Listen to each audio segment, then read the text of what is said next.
And we're going to now switch to endorsements, that one thing that we all should be paying attention to here as we close the show. Scott, I'll start with you. Tell us what we should be. Okay. Well, my editor at Real Clear Politics, hope I'm not sucking up too much, Carl Cannon puts out a... We'll mail him a link after we're done here. He puts out a morning note, which is really interesting. I don't know if you guys read it, but it's very different than all the other political notes. He usually does he sends out our links to our stories, which is nice of him.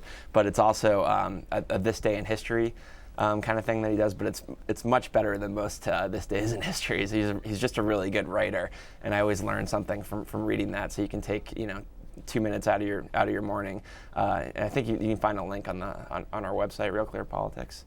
Right. I would say that while some people would think Washington will be transfixed by the presidential race this fall, that is not true. It's going to be the Nats.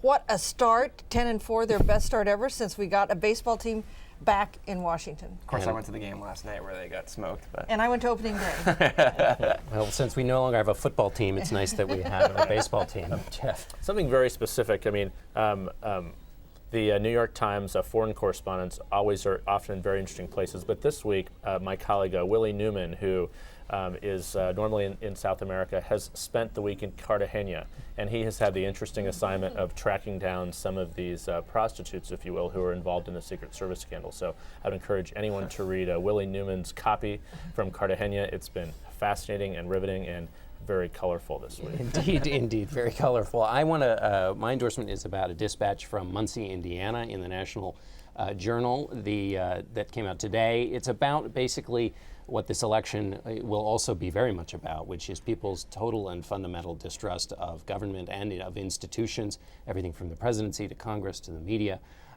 With all of these shiny things going on in the political realm, this is actually what matters in the campaign, and it's a great piece, a lot of great reporting, and it's well worth a read.